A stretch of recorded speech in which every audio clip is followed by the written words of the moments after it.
वेदितव्यम्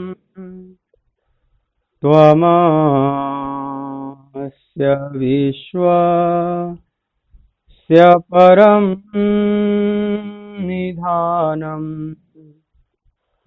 त्वमव्ययः शाश्वत धर्मगोप्ता सनातनस्त्वं पुरुषो मतो मे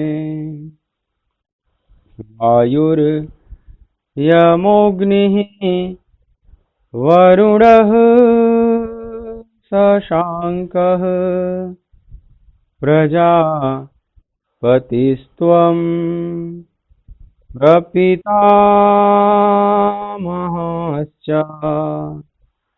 नमो नमस्तेस्तु सहस्रकृत्वः पुनश्च भूयो नमो नमस्ते। बोलिए भक्तवत्सल भगवान की जय। सच्चिदानंद भगवान की जय।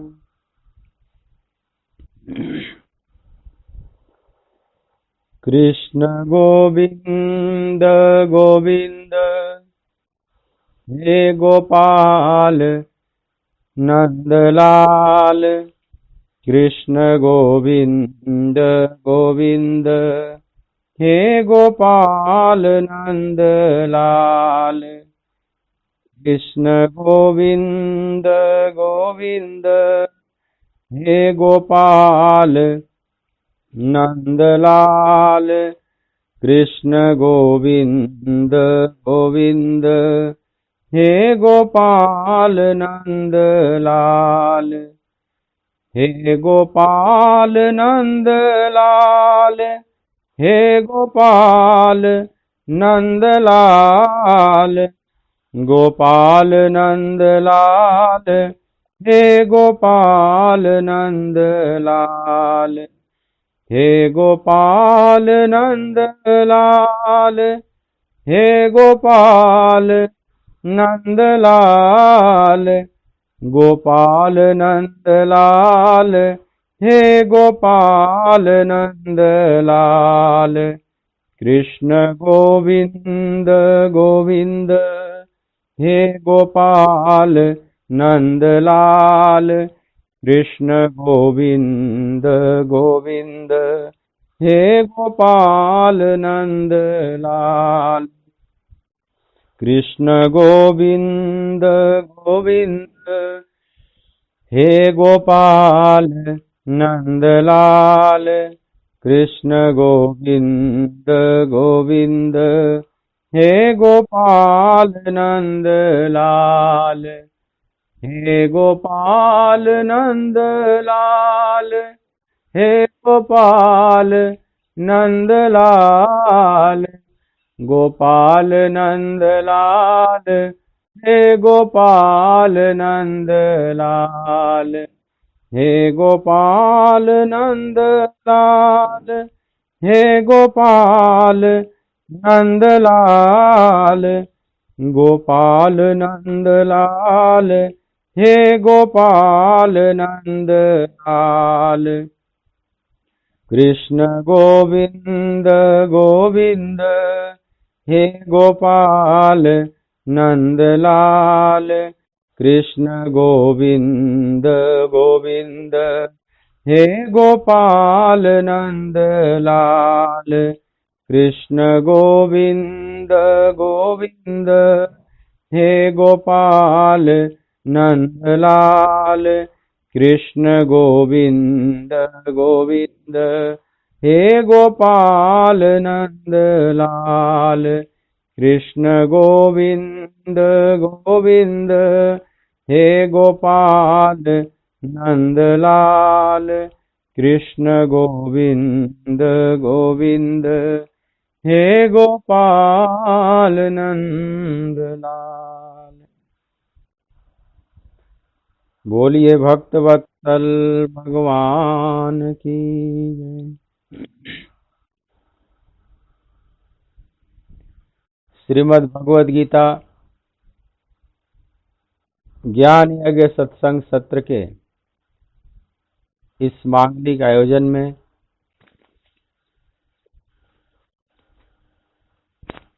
मेरी तरफ से, आराधना कुंज की तरफ से, ब्रजधाम की तरफ से आप सभी प्रभु चरणानुरागी भगवत प्रेमी भक्तजनों का हार्दिक स्वागत है।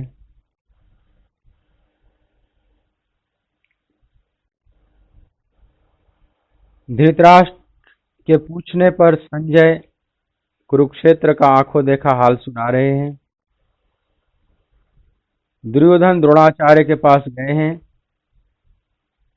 दुर्योधन ने पांडवों की व्यूह रचना की प्रशंसा किया है, जो द्रुपद का पुत्र धृष्टद्युम्न द्वारा किया गया है।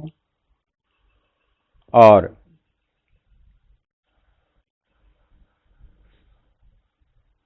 कौन कौन से महारथी पांडवों की सेना में आए हुए हैं यह भी बताता है दुर्योधन। फिर अपनी सेना में कौन कौन से महारथी हैं यह भी बताता है। उसके बाद कहता है कि चूंकि हमारी सेना भी भीष्म पितामह द्वारा रक्षित है और पांडवों की सेना भीम द्वारा रक्षित है, हमारी सेना अजेय है, इसको कोई जीत नहीं सकता, क्योंकि इसके रक्षक पितामह भीष्म है। ऐसी तुलना करते हुए फिर द्रोणाचार्य को कहता है कि अयनेषु च सर्वेषु, 11वें श्लोक प्रथम अध्याय, अयनेषु च सर्वेषु यथा भागम् अवस्थिताः भीष्ममेवाभिरक्षन्तु भवन्तः सर्व एव हि।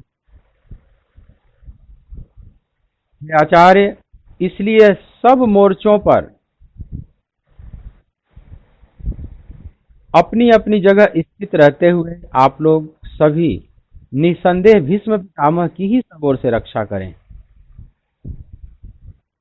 यही अंतिम वक्तव्य है गीता में दुर्योधन का। दुर्योधन द्रोणाचार्य को एक सलाह भी देता है और उस सलाह में एक आदेश भी है कि अलग अलग मोर्चों पर आप लोग सब डट जाइए तत्परता से और भीष्म पितामह की रक्षा करें चारों तरफ से, और भीष्म हमारी रक्षा करेंगे।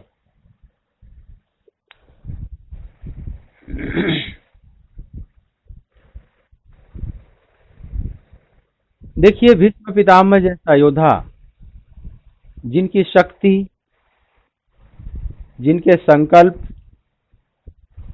जिनके सत्य निष्ठा को दुर्योधन भी स्वीकार करता है, जानता है कि ये इतने सत्य संकल्प है कि जो इन्होंने वचन दिया है, जो इन्होंने प्रतिज्ञा लिया था, उसको ये तोड़ नहीं सकते। ये न चाहते हुए भी इस युद्ध में मेरा सेनापति बनकर खड़े रहेंगे, मेरी तरफ से युद्ध करेंगे, मेरी रक्षा भी करेंगे। उनके सत्य संकल्प को जानता है दुर्योधन, और उनकी शक्ति को भी जानता है कि इतने शक्तिशाली हैं कि कोई इन्हें पराजित नहीं कर सकता। अब प्रश्न उठता है कि जो इतना शक्तिशाली है, इतना धर्मात्मा है, इतना सत्य संकल्प वाला है, आखिर उसके सामने कौन सी ऐसी मजबूरी आ गई है कि वह अधर्म का साथ दे रहा है, अधर्म की तरफ से लड़ने के लिए तैयार है। आसुरी शक्तियों की रक्षा करने के लिए वो मजबूर है, और यह बात जानते हुए, कोई अनजाने में नहीं, यह बात जानते हुए कि पांडव धर्म के रास्ते पर हैं, कौरव हैं, दुर्योधन इत्यादि हैं, ये धर्म के रास्ते पर नहीं है। इस बात को पूरी तरह से दुर्योधन जानता है और भीष्म भी जानते हैं।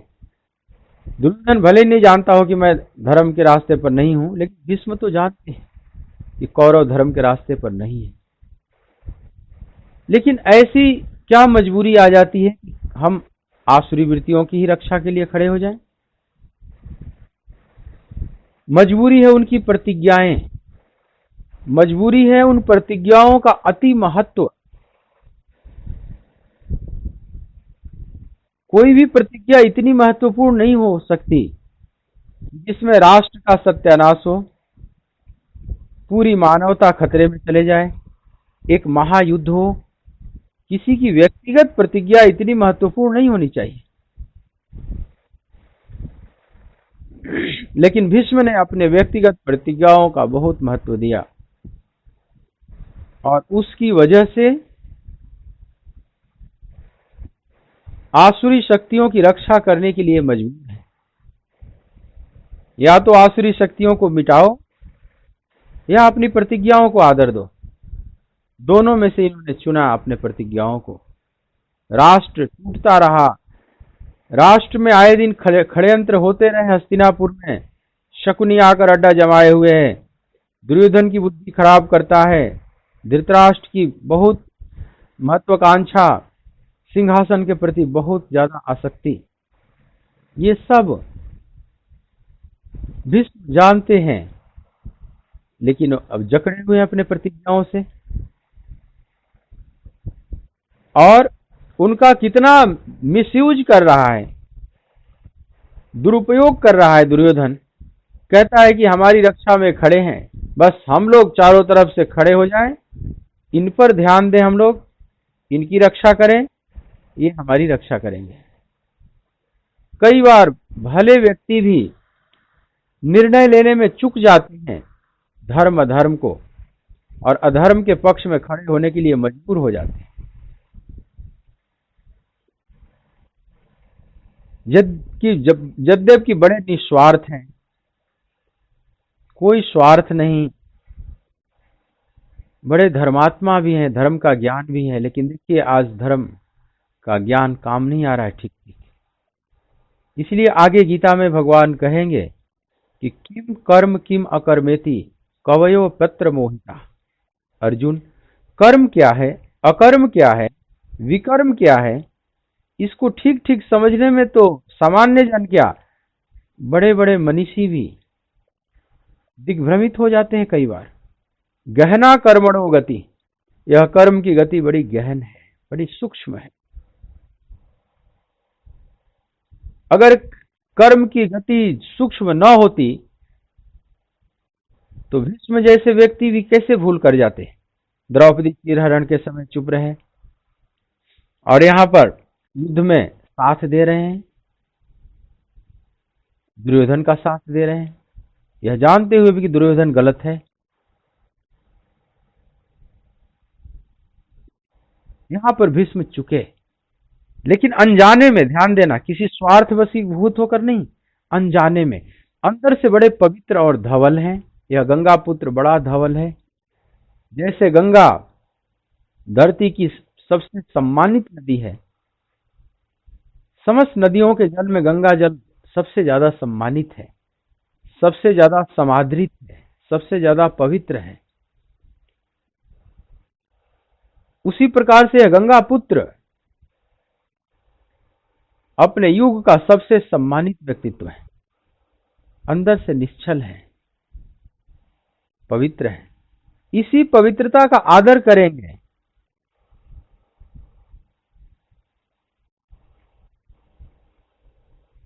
इसी पवित्रता का ये आदर करेंगे भगवान कृष्ण। यद्यपि भूलें हुई हैं, यह भगवान कृष्ण भी जानते हैं, लेकिन जानते हैं भगवान कि गंगा पुत्र से जो भूलें हुई हैं वो जानबूझकर नहीं, अनजाने में हुई है। इसीलिए जब सरसैया पर लेट जाएंगे, उत्तरायण की प्रतीक्षा में यह शरीर को रखे रहेंगे, भगवान कृष्ण स्वयं पांडवों को लेकर, द्रौपदी को लेकर इनसे मिलने गए। समझ लो, भगवान कृष्ण दर्शन देने भी गए हैं और दर्शन लेने भी गए। कि एक महाभागवत, एक परम धर्मात्मा आज अब नेत्र बंद करने जा रहा। तो कितना बड़ा सौभाग्य है, भगवान का दर्शन करते हुए शरीर छोड़ रहे हैं भीष्म पितामह। जिसकी इच्छा करती है,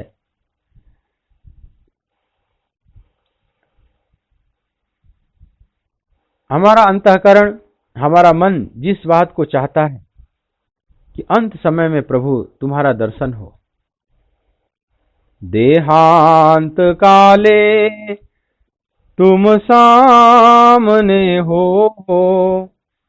मुरली बजाते मन को लुभाते, यह गीत गाते तननाथ त्यागूं, गोविंद दामो दर माधवेती।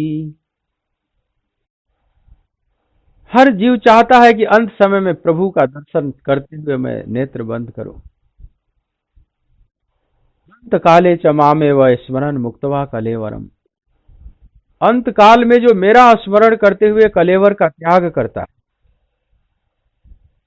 वह मुझे प्राप्त करता है। क्योंकि अंतिम समय बड़ा महत्वपूर्ण होता है। अंतमति सो गति।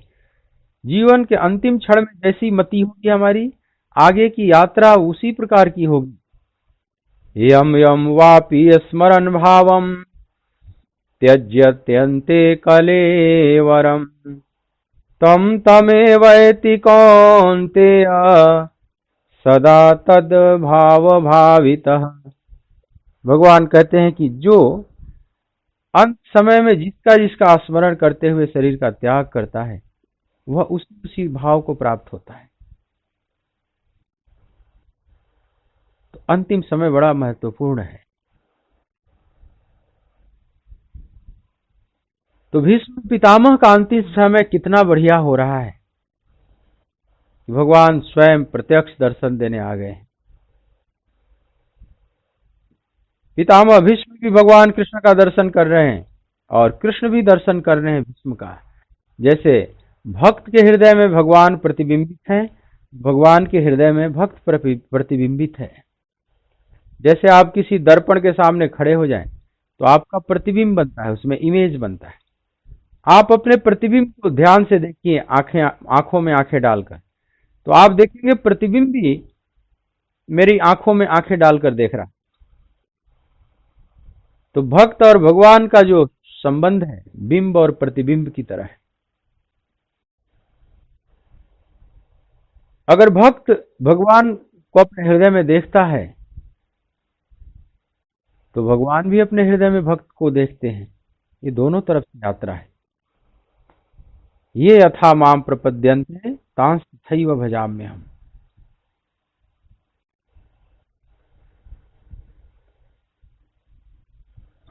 अपना वीडियो ऑन ऑफ करूं? ओके, हाँ, ऑन ऑफ कर दिया। ओके, तो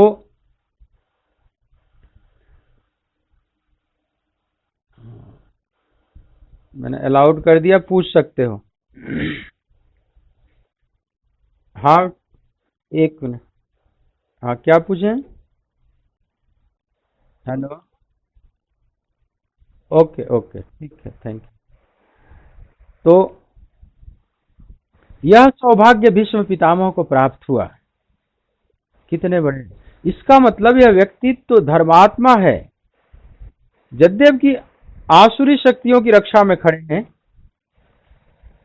कौरवों की रक्षा में खड़े हैं, लेकिन कुछ बड़ा भारी गुण है। उसी गुण के बल पर भगवान कृष्ण स्वयं इन्हें दर्शन देने जा रहे हैं।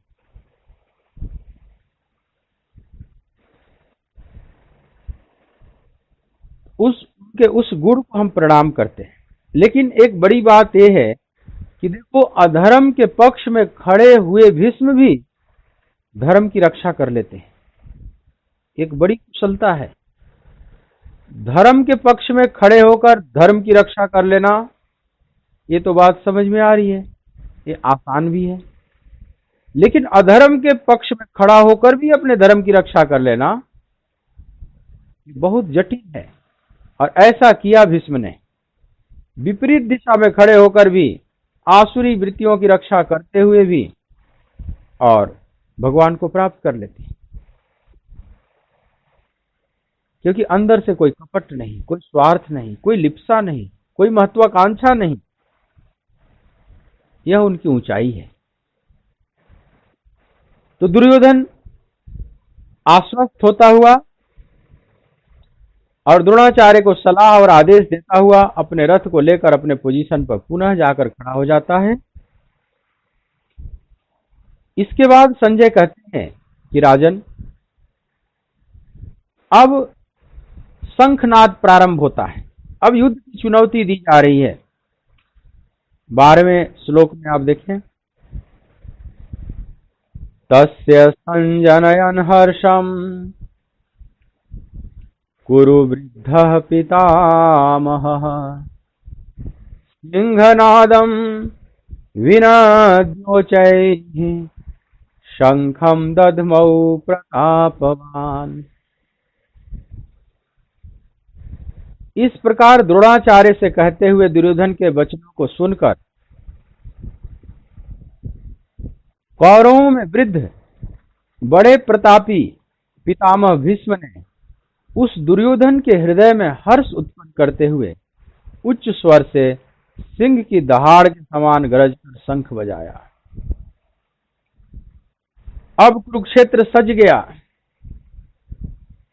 समझ लो, कुरुक्षेत्र का खेल प्रारंभ हो गया। भीष्म पितामह ने शंखनाद किया। कुरुओं के जो वृद्ध पितामह भीष्म है, कुरु वृद्ध पितामह, और सिंह के समान गरजते हुए, दहाड़ते हुए, बड़े उच्च स्वर से और कौरवों के मन में हर्ष उत्पन्न करते हुए यह शंखनाद किया। जब भीष्म ने शंखनाद किया तो इनके साथ और भी जो महारथी थे कौरव पक्ष के, उन लोगों ने भी अलग अलग शंख बजाया।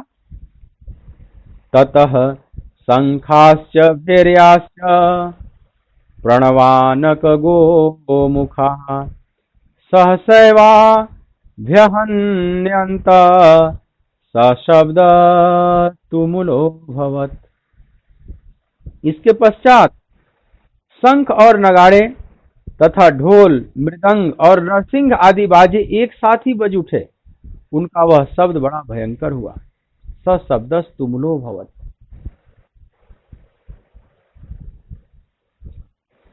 संजय ने जो वर्णन किया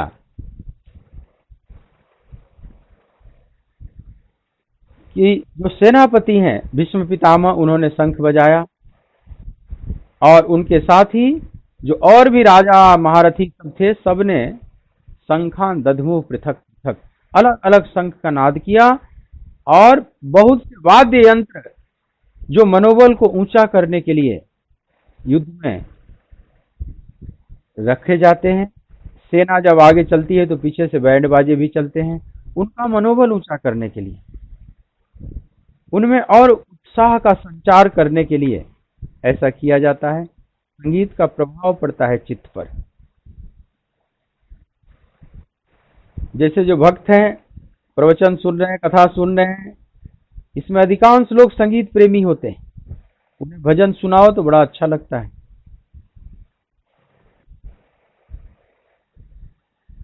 क्योंकि स्वाभाविक मन जुड़ जाता है, मन ऊपर उठने लगता है, मन एकाग्र हो जाता है। भजन सुनने से भगवान की तरफ मन प्रवाहित होने लगता है, जुड़ जाता है। संगीत का यह प्रभाव है।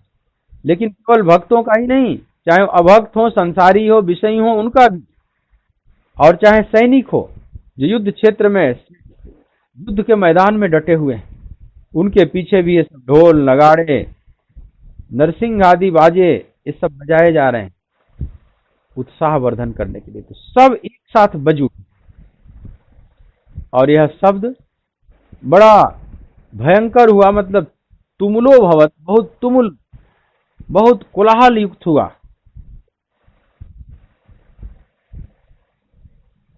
तो कौरवों की तरफ से युद्ध का बिगुल बज गया, मतलब पांडवों को युद्ध की चुनौती दे दी गई।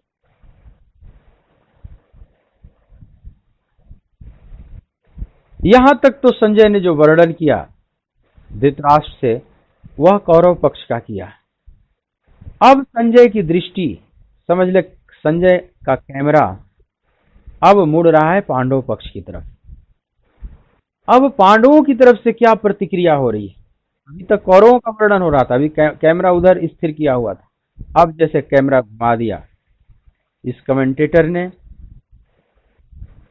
अपने कैमरे को घुमा दिया और अपनी दृष्टि उसकी कहां जाकर टिक जाती है, उसका कैमरा कहां टिका? सेनापति पर नहीं, धृष्टद्युम्न पर नहीं, राजा युधिष्ठिर पर भी नहीं, विराट पर भी नहीं, द्रुपद पर भी नहीं, शैब्य पर भी नहीं, भीम पर भी नहीं। जो भीम का नाम पहले ही लिया है दुर्योधन, भीमार्जुन समायुधि, उस भीम पर भी संजय की दृष्टि नहीं टिकती। संजय की दृष्टि कहां टिकी?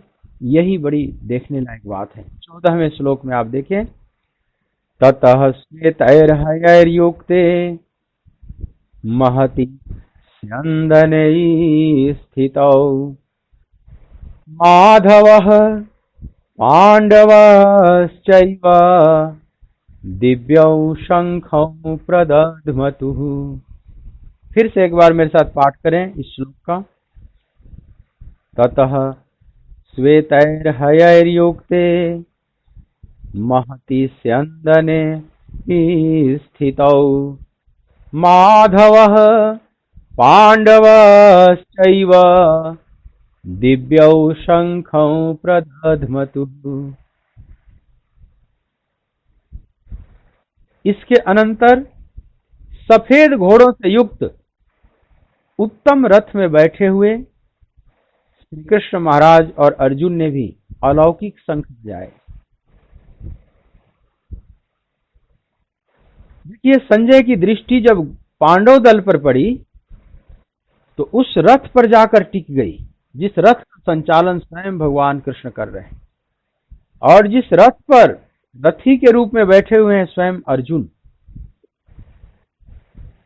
और किसी रथ पर दृष्टि नहीं टिकी, युधिष्ठिर के रथ पर नहीं, सेनापति धृष्टद्युम्न के रथ पर नहीं, और भी बड़े बड़े गण्यमान्य थे, सैब्य नरपुंगव, नर श्रेष्ठ सैब्य भी थे इसमें, उन पर भी नहीं। जबकि होना चाहिए कि इधर सेनापति ने शंख बजाया है पितामह भीष्म ने, तो उधर के सेनापति धृष्टद्युम्न ने, उन पर दृष्टि जाकर जमनी चाहिए ना कि धृष्टद्युम्न की तरफ से क्या प्रतिक्रिया हो रही है, सेनापति क्या उत्तर दे रहा है। लेकिन सेनापति पर नहीं गई। संजय भी बड़े धर्मात्मा हैं, उनकी दृष्टि उस रथ पर जाती है जिस रथ का संचालक प्रतिज्ञा ले रखा है कि मैं शस्त्र नहीं उठाऊंगा, मैं युद्ध नहीं करूंगा, सीधा युद्ध में भाग नहीं लूंगा। भले ही वो प्रतिज्ञा लिया है, सारथी बना हुआ है पार्थ का, लेकिन शायद संजय भी जानता है कि इनके समान तो कोई भी नहीं है, इनसे बड़ा होने का तो कोई प्रश्न ही नहीं, इनके बराबर का भी इस धरती पर कोई भी नहीं। जो आज घोड़े का लगाम पकड़े हुए हैं, सेवक बने हुए हैं, सारथी बने हुए हैं अर्जुन का, पार्थ का, पार्थ सारथी जो कहला रहे हैं। कैसा सुंदर दृश्य है, जरा देखें। ततः श्वेतैर्हयैर्युक्ते, अर्जुन का जो रथ है उसका रथ का भी वर्णन करते हैं कि इसमें घोड़े कैसे लगे हुए हैं, उसका रंग क्या है।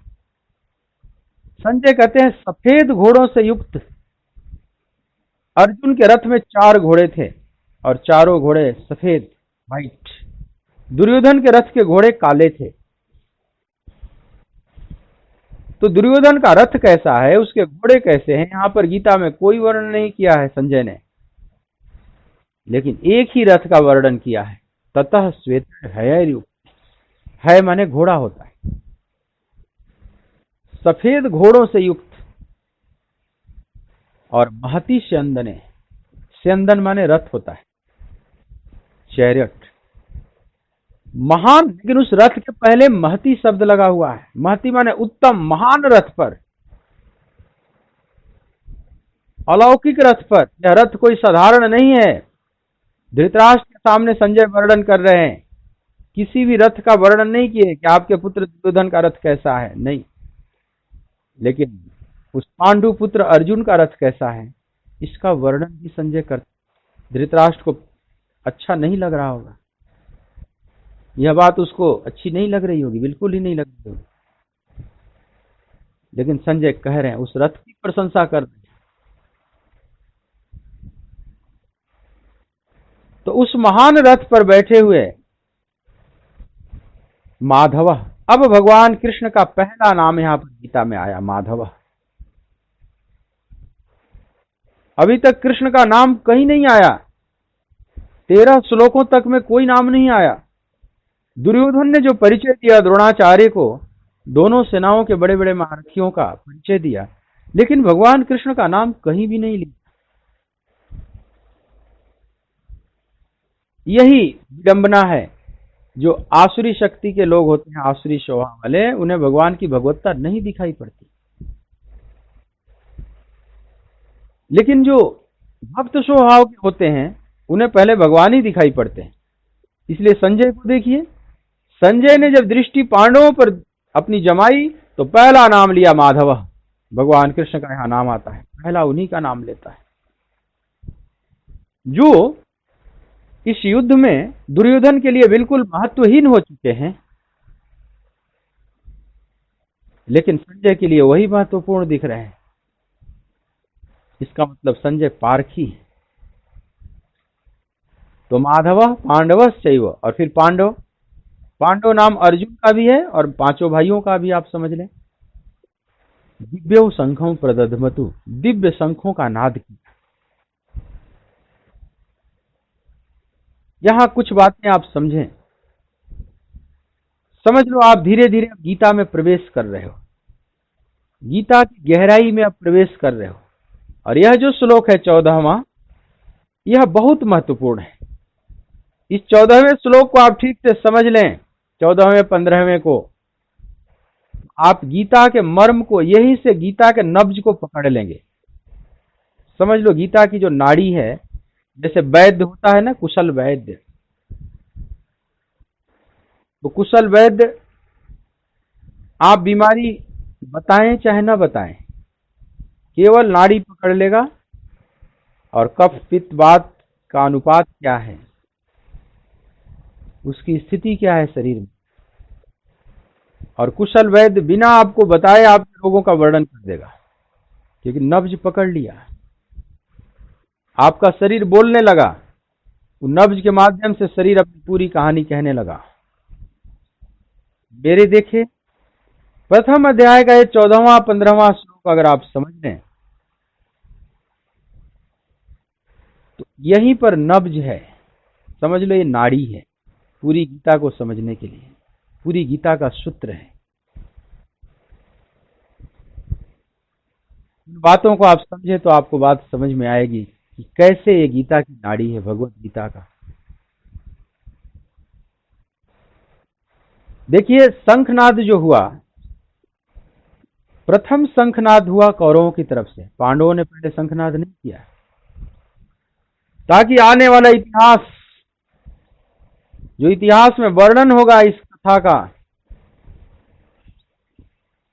तो आने वाली पीढ़ी, भावी पीढ़ी ये न कहे कि युद्ध पांडवों ने किया था।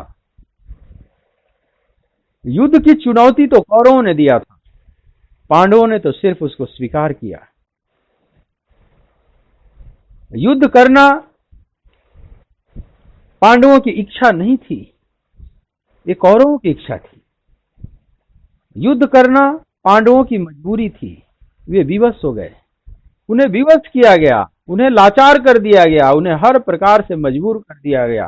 अब उनके पास कोई भी रास्ता नहीं बचा हुआ था, कोई भी विकल्प नहीं बचा हुआ था जगत में शांति स्थापित करने का।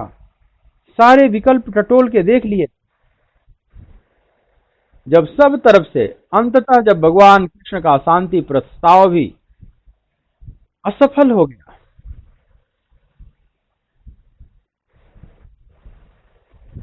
तब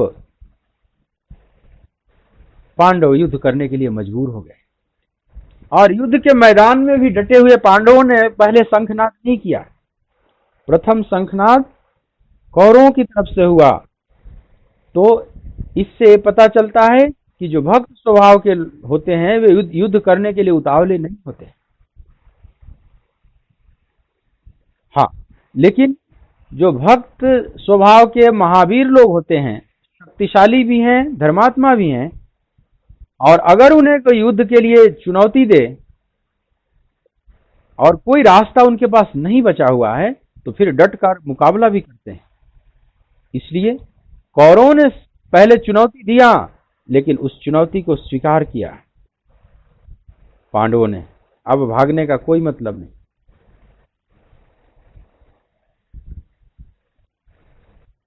तो पांडवों ने सिर्फ चुनौती स्वीकार की, चुनौती कौरवों ने दिया है, एक बात।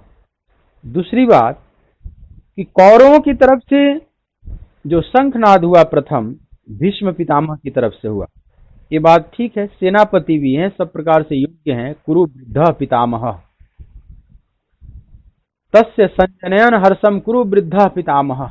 कुरुओं के वृद्ध पितामह ने शंखनाद किया तो हर प्रकार से बात समझ में आती है। सम्मानित भी हैं, शक्तिशाली भी हैं, सेनापति भी हैं, सब हैं।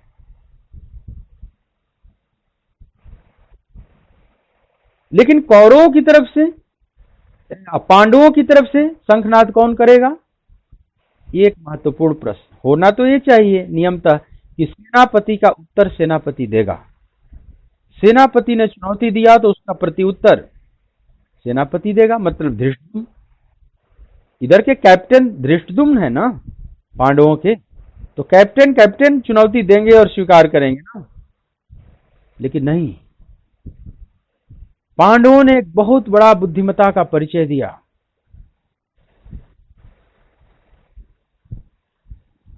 सेनापति से शंखनाद नहीं कराया, प्रथम शंखनाद न शैब्य से कराया, न विराट से, न द्रुपद से, न खुद युधिष्ठिर ने किया, न भीम से करवाया, न अर्जुन से करवाया। प्रथम शंखनाद उस पार्थ सारथी से कराया। इसलिए पांचजन्यम ऋषि के अगले श्लोक में आएगा। प्रथम शंखनाद भगवान कृष्ण ने किया, जो कि दुर्योधन की दृष्टि में नगण्य जैसे हैं। जो अर्जुन के प्रेम में पड़कर उन्होंने उसके रथ को हाँकने का सेवा लिया है, सेवक बने हुए हैं, पार्थ सारथी बने हुए हैं। प्रेम के बस पारथ रथ हाँक्यो, प्रेम के बस पारथ रथ हाँक्यो, भूल गयो ठकुराई, भूल गयो ठकुराई, सब सो ऊंची प्रेम सगाई, सब सो ऊंची प्रेम सगाई। कितना प्रेम करते हैं भगवान पांडवों से, अर्जुन से, कि अर्जुन सारथी रूप में मांग लिए और कृष्ण ने मना नहीं किया। इस सेवा को स्वीकार कर लिए। मतलब अर्जुन आज स्वामी हैं, कृष्ण सेवक हैं। तो प्रेम स्वामी और सेवक मिटा देता है, बड़ा और छोटा का भाव मिटा देता है, प्रेम सब बराबर कर देता है। प्रेम की बाढ़ में भक्त और भगवान सब एक हो जाते हैं। न कृष्ण के अंदर कोई गलानी का भाव है कि मैं सेवक वाला काम कर रहा हूं, उतने ही खिले हुए हैं। न अर्जुन के अंदर कोई अहंकार का भाव है कि मेरा सारथी, मेरा सेवक स्वयं श्री कृष्ण है। नहीं, ऐसा नहीं। उनके प्रति स्वामी भाव पूरा ही है। वो तो एक मित्रता के नाते और प्रेम बस भगवान को सारथी बना लिया। शायद अर्जुन बड़े बुद्धिमान हैं, बड़े विवेकी हैं, इसी बहाने भगवान को अपने पास रखना चाहते हैं। कृष्ण ने तो प्रतिज्ञा ले लिया था कि मैं शस्त्र नहीं उठाऊंगा, युद्ध नहीं करूंगा, और अर्जुन बिना कृष्ण के युद्ध कर नहीं सकते। तो एज ए सैनिक तो कृष्ण को अब लाया नहीं जा सकता, क्योंकि ये शस्त्र नहीं चलाएंगे। इनको कैसे लाया जाए? तो अर्जुन ने भी बड़ा बुद्धिमता का परिचय दिया और सोचा कि इसको सारथी बना लो, हमारे रथ पर तो रहेंगे। अपने पास रखने का और क्या बहाना था? अर्जुन बिना भगवान कृष्ण के नहीं रह सकते। जैसे मछली को जल से बाहर कर दो, मछली तड़फ जाएगी, मर जाएगी, ऐसे अर्जुन रूपी मछली कृष्ण रूपी जल के बाहर नहीं रह सकता।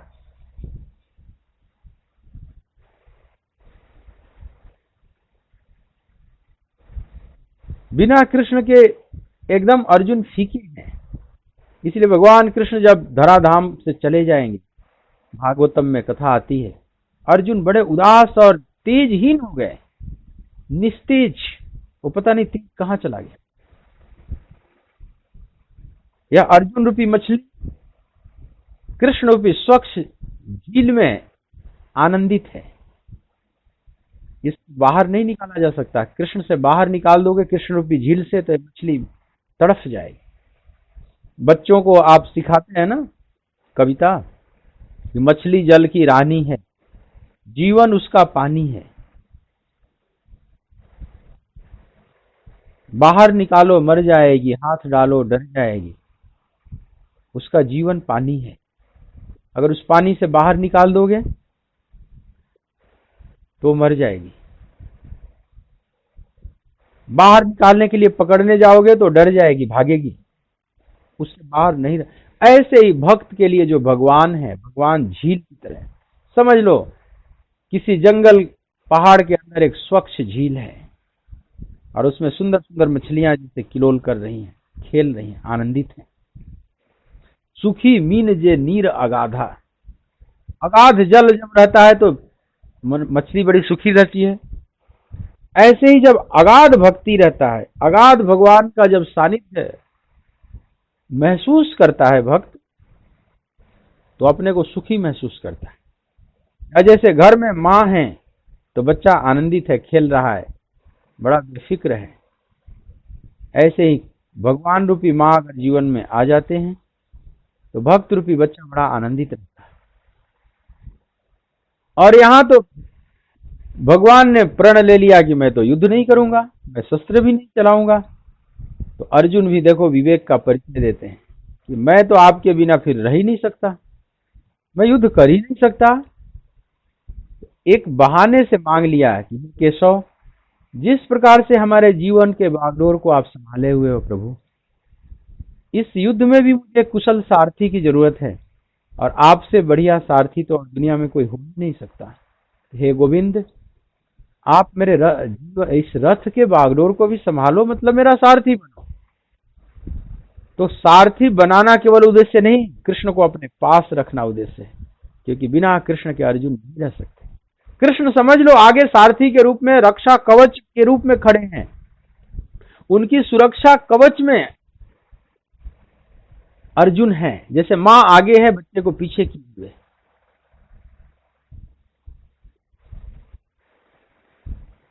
कभी कभी माताएं कोई होती है ना, कार चला रही हैं, छोटा उसका बच्चा है अभी 1-2 साल का, तो कहीं पीछे बांध दी है, अपने साइड में बैठाकर उसको सीट बेल्ट लगा के बांध दिए, बच्चा निश्चिंत बैठा हुआ है और माँ ड्राइविंग कर रही। कितना सुंदर ये दृश्य लगता है।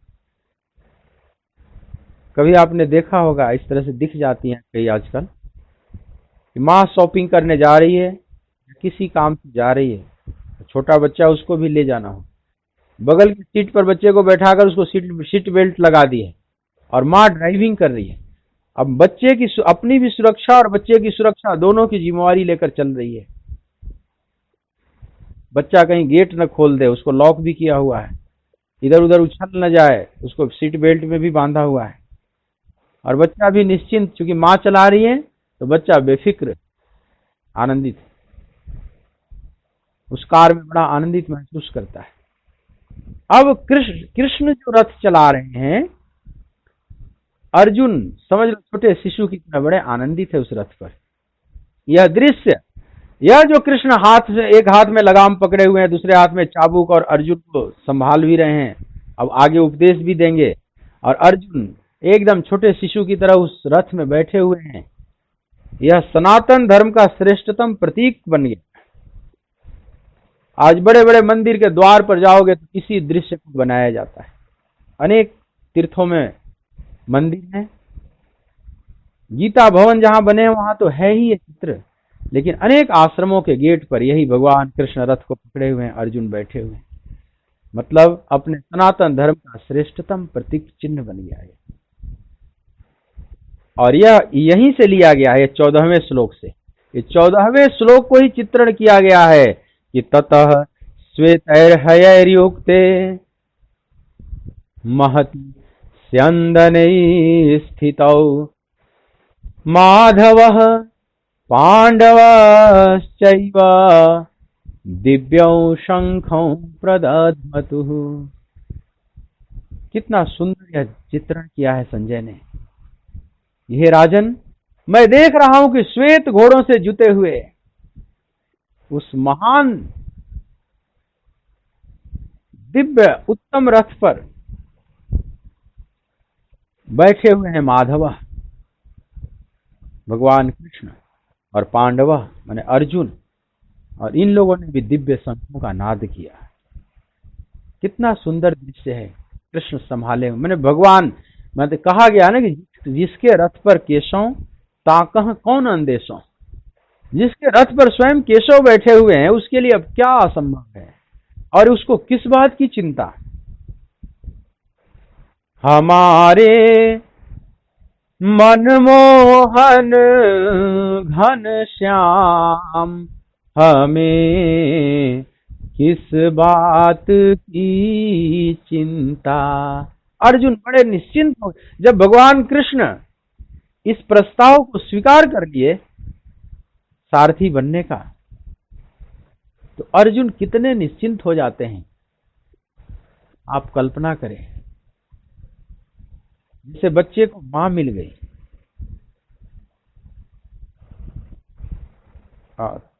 क्या फिर से भेजो मैसेज आपके पीछे। नो, ठीक है बहुत प्यारा जी, वो भी सत्संग सुन रहा है लिजार्ड किल्ली है पीछे। ये सबसे शांत जीव है, मेरे को इन सबसे बहुत प्रेम है। सबसे कूल, शांत रहती है और नॉन पॉइजनस होती है। छिपकलियों के बारे में बहुत अफवाहें हैं कि पॉइजनस, ये बिल्कुल नॉन पॉइजनस है। आप नहीं तो गूगल पर देख लो, यूट्यूब पर बहुत सी वीडियोज हैं छिपकली के, इनमें दांत नहीं होता और ये नॉन पॉइजनस है, इसीलिए डरती है, इतनी बेचारी मर्यादा में रहती है। मुझे बहुत प्रेम है, मैं छिपकलियों को नहीं मारता, एकदम खूब यहाँ भरी हुई है। अब जंगल में रह रहे हो, जंगल की कुटिया बनाए हो, तो ये सब तो कुछ चलता है, इनके बीच में रहना ही होता है। तो बोलिए भक्त वत्सल भगवान की। अब ये जो दृश्य है मेरे लिए बड़ा मनमोहक है। मेरे को यहीं पर पूरा गीता का यहाँ सूत्र दिखाई पड़ता है। ये जो 14वां श्लोक है ना, पूरा गीता का यहाँ सूत्र छुपा हुआ है। अगर आप ठीक से इस श्लोक को समझ लो तो मुझे बाकी गीता समझने में बहुत आसान हो जाए। बाकी तो सिद्धांत है, प्रैक्टिकल यहाँ है। जो अर्जुन ने विवेक का परिचय दिया, जो पांडवों ने विवेक का परिचय दिया है, वो बहुत अद्भुत है। कृष्ण से शंखनाद कराया, कृष्ण को अपने रथ पर बैठा लिया, इन्हीं को आगे करके भीष्म के शंख का प्रत्युत्तर दिलवाया। ये कितनी बड़ी विवेक का परिचय दिया है। कृष्ण को किसी न किसी रूप में ला ही दिया, इन लोगों ने युद्ध क्षेत्र में खड़ा कर ही दिया। और यह दृश्य, यह चित्र हर घर में होना चाहिए। यह बहुत कारुणिक है। समझ लो कि आप ही अर्जुन हो और आपकी भगवान रक्षा कर रहे हैं, और रक्षा साधारण रूप से नहीं कर रहे हैं, आपके लोक की भी रक्षा कर रहे हैं और परलोक की भी रक्षा कर रहे हैं। मतलब अर्जुन के परलोक, मतलब गीता ज्ञान देंगे आगे तो उसके परलोक को भी सुधार रहे हैं, और इधर इस युद्ध में रक्षा भी कर रहे हैं, तो लोक भी संभाल रहे हैं। लोक लाहु परलोक निवाहु, जिसके लोक और परलोक दोनों की जिम्मेदारी ले रखे हैं, ऐसा करुणावान और कौन होगा। ये बहुत सुंदर दृश्य है। यह हर घर में यह चित्र होना चाहिए। अच्छे से अच्छे गीता का उपदेश देता हुआ भगवान का जो चित्र है, खूब बढ़िया फ्रेम करवाकर हर घर में आप रखें और इसको ध्यान से जरा अवलोकन करें। क्यों ये चित्र हर जगह बनाया जाता है, मंदिरों के आगे बनाया जाता है? जब ऐसा स्वभाव हमारा हो जाएगा, भगवान के पीछे हम खड़े हो जाएंगे उनके आंचल में, तो हमारे मनमोहन घन श्याम हमें किस बात की चिंता, चरण में रख दिया जब माथ हमें किस बात की चिंता। अब हमें किस बात की चिंता? जब हमारे केशव हमारे रथ पर बैठे हुए हैं तो मुझे अब मैं क्यों चिंता करूं? न चलने की, न संभलने की, न जीने की, न मरने की। जैसे छोटा बच्चा होता है, जब हाथ पांव पर चलता है, थोड़ा बड़ा होता है तो अब आप उसको खड़ा होना सिखाते हैं, माता पिता उसको खड़ा होना सिखाते हैं ना, उंगली पकड़ के ऐसे। लेकिन आप जब उंगली छोड़ते हैं तो बच्चा का पैर कांप रहा है, वो बार बार गिर जाता है।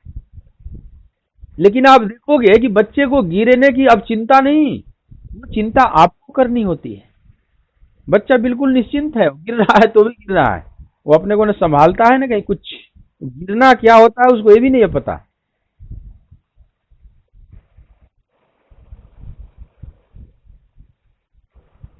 ये नाम लिखो अपना, तुम कौन हो, तुम्हारा फोन नंबर केवल है, अपना नाम लिखकर प्रणाम करो तो इसे पकड़ में भी आ जाएगा आप कौन है। अभी जिन्होंने प्रणाम किया अपना नाम लिखिए, अपना कौन है, कहां से। तो और फोन नंबर जहां जहां है वहां अपना नाम डाल दीजिए आप लोग, सब लोग, तो उससे समझने में सुविधा हो जाती है आप कौन है, कहां से हैं। वैसे सब म्यूट पर डाले हुए हैं, किसी का हल्ला नहीं होगा। तो छोटा बच्चा जब खड़ा कराना माता पिता सिखाते हैं और पैर कांपता है, गिरता है, और गिरते हुए बच्चे को भी कोई चिंता नहीं, चिंता माता पिता को ही करनी पड़ती है, आप ही को पकड़ना पड़ता है फिर चोट न लग जाए। फिर से भेजो, मैंने नहीं देखा। तो वो स्वयं माता पिता जैसे चिंता करते हैं, इसी प्रकार से भक्त की चिंता अब भगवान करते हैं।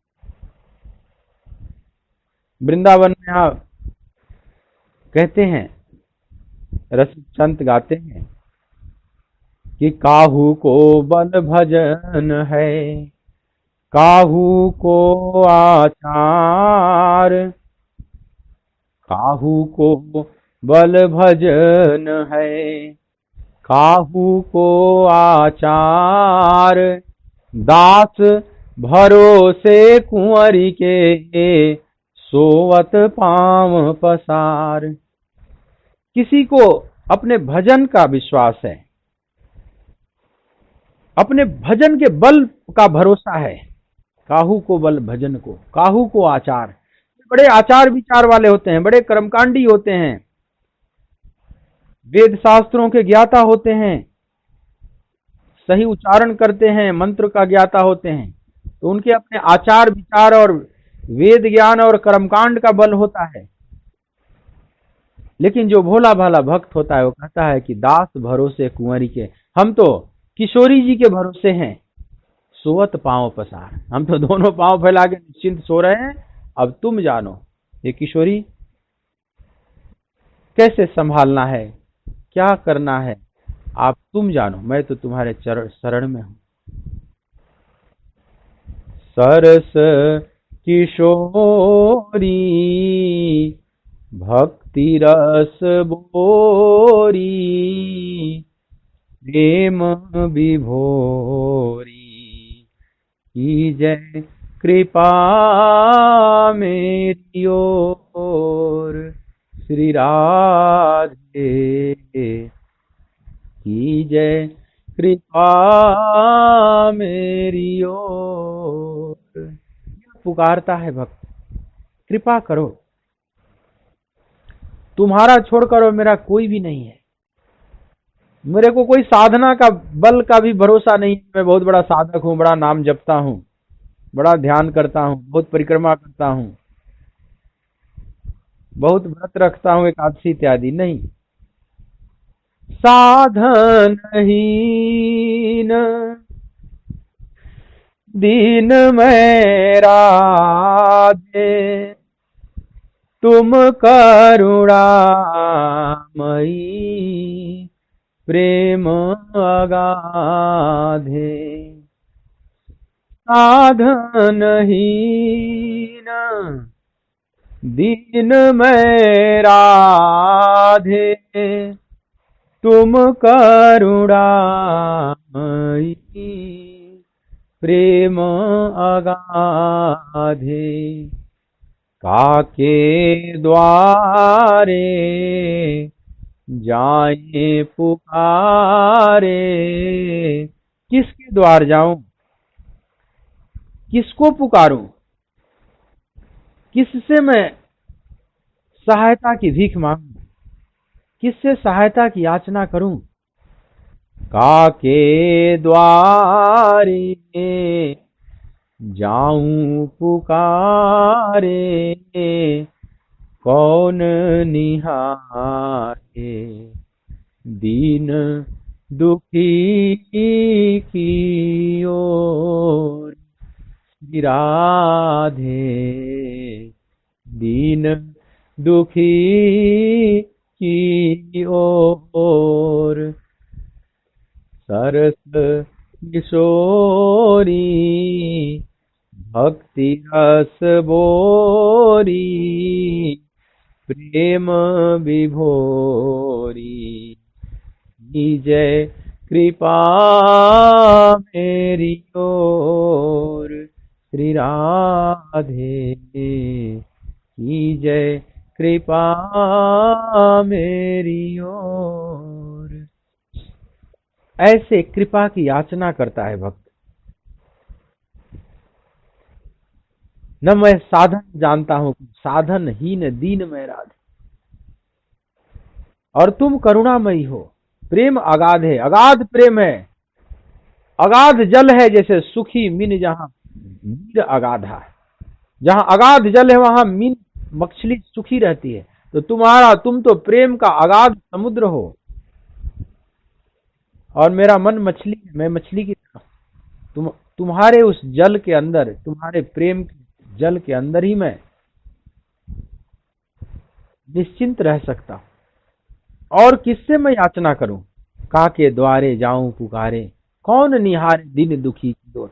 इस दीन दुखी की ओर कौन, इसकी तरफ कौन निहारेगा, कौन रक्षा कर सकता है। किसमें इतनी क्षमता भी नहीं है, क्षमता भी नहीं है। सब डूब रहे हैं भवसागर में, गोते खा रहे हैं, कौन किसको बचाएगा। ऐसी भावना से प्रार्थना करता है।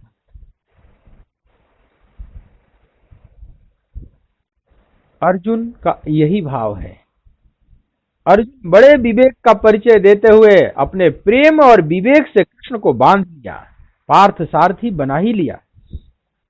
और आगे कृष्ण अर्जुन बड़े बेफिक्र हैं। केशव आप शंखनाद कीजिए, आप ही पितामह के शंख का प्रत्युत्तर दीजिए, क्योंकि हम तो केवल आपको जानते हैं प्रभु, तुम्हें छाड़ी गति दूसर नहीं। तो न चलने की न संभलने की। अब बच्चा चलने संभलने की चिंता नहीं करा, माता पिता चलना सिखाएंगे, खड़ा होना सिखाएंगे, बचाएंगे, जब गिरेगा तो बचाने की जिम्मेवारी उन्हीं की है। और इस युद्ध में मैं जीऊंगा या मर जाऊंगा, अब हे कृष्ण तुम जानो। न चलने की न संभलने की न जीने की न मरने की, न चलने की न संभलने की, न जीने की न मरने की।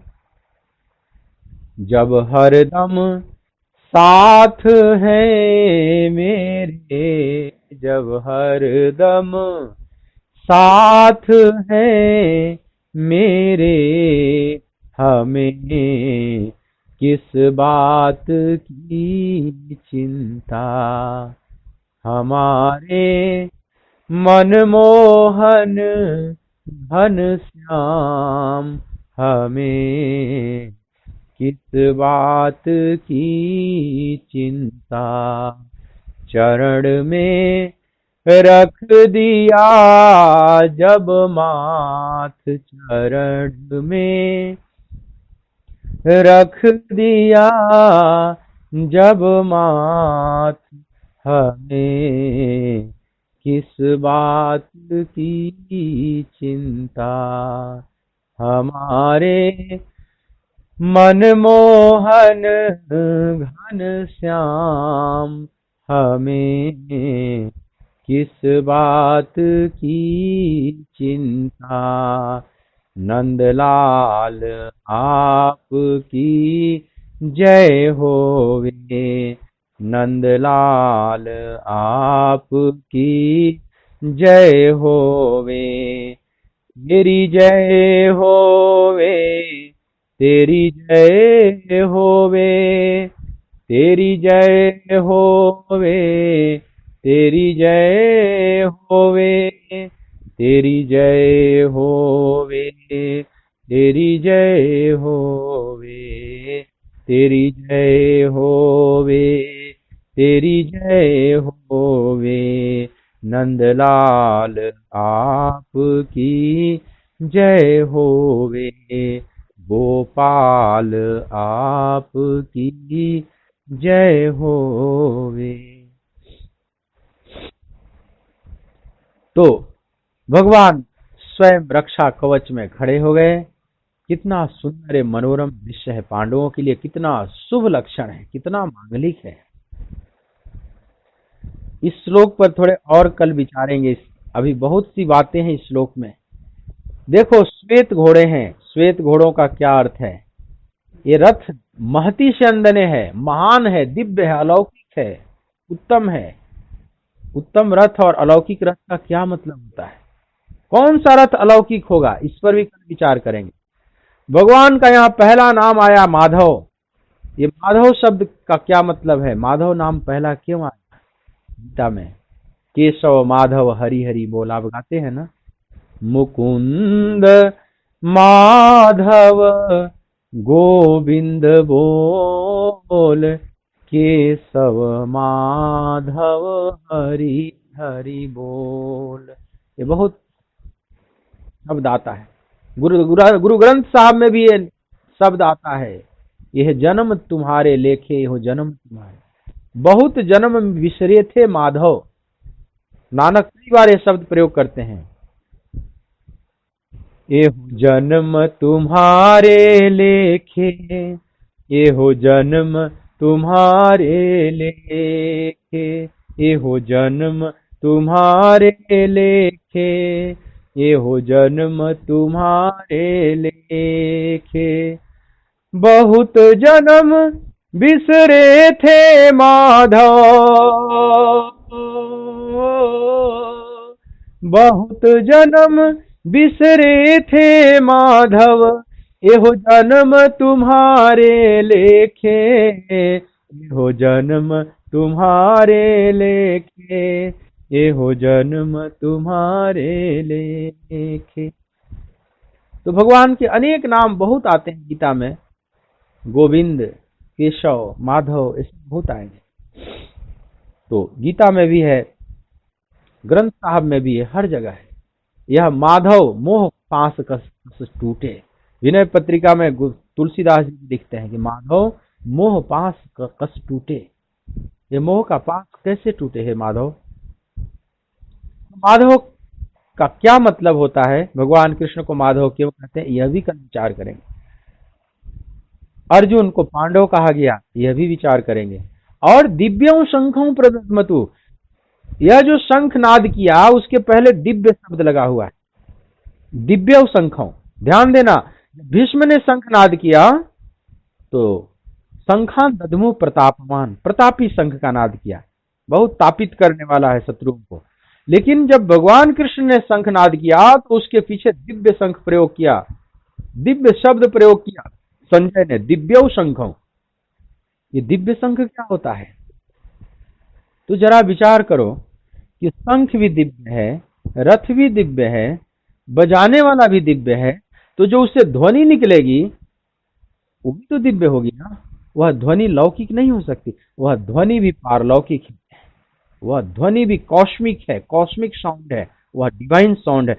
वह शंख से ध्वनि निकल रही हो, दिव्य ध्वनि क्या है, इस पर भी विचार करेंगे। कई चीजों पर इस पर विचार करेंगे कल के श्लोक में। अब अपना सिस्टम सब ठीक हो गया है, जैसे सबको म्यूट पर डाल दिया जा रहा है, अब आप चाह के भी नहीं खोल सकते।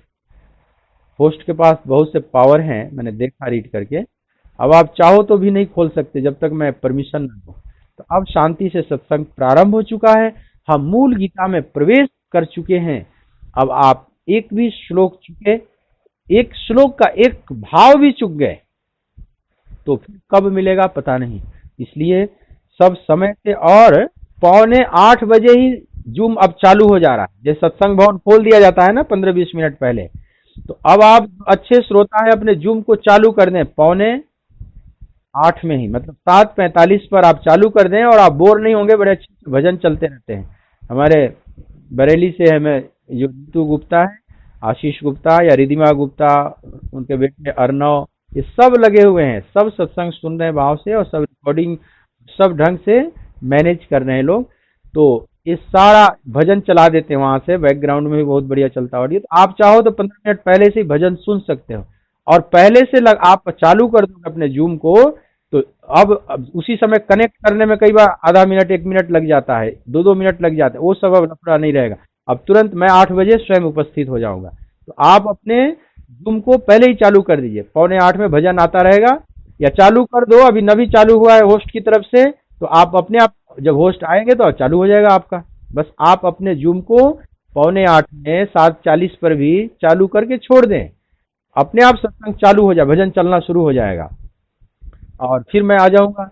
ये पूरा जो जूम मीटिंग बनाया गया है बड़े ढंग से बनाया गया, ताकि जैसे सत्संग भवन में पहले आकर लोग बैठने लगते हैं, कुछ भजन कीर्तन चलते रहता है, फिर प्रवक्ता आते हैं, सत्संग प्रारंभ हो जाता है। तो आप सभी पहले से आ जाएं और आप बोर नहीं होइएगा, उसमें भजन चलता रहेगा। और उस समय तत्काल बैठकर न भी सुनो तो अपने फोन लैपटॉप चालू कर दो, बाकी तब तक कोई काम भी करते रहो, इधर भजन चल रहा है, ताकि आपको ये नहीं इंतजार करना पड़ेगा कि महाराज आए नहीं आए। अभी आप अपना चालू कर दीजिए, क्योंकि होस्ट की तरफ से, मेरी तरफ से चालू हो जाएगा, उस पर भजन का प्रसारण नीतू की तरफ से उधर से शुरू हो जाएगा, तो आप उसका आनंद लेंगे।